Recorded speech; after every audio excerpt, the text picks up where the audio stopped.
Cluster stitches are fun textural stitches that are made by working what is essentially a double crochet decrease, but all in the same stitch. So let me show you how you would make a 2 double crochet cluster.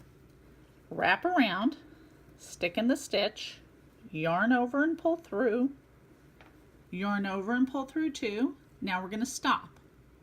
We're going to repeat that again. Wrap around, stick in the same space, wrap and pull through, wrap and pull through 2, stop. Now we have 3 loops on the hook.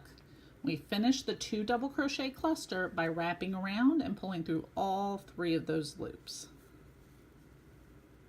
And that makes our cluster stitch.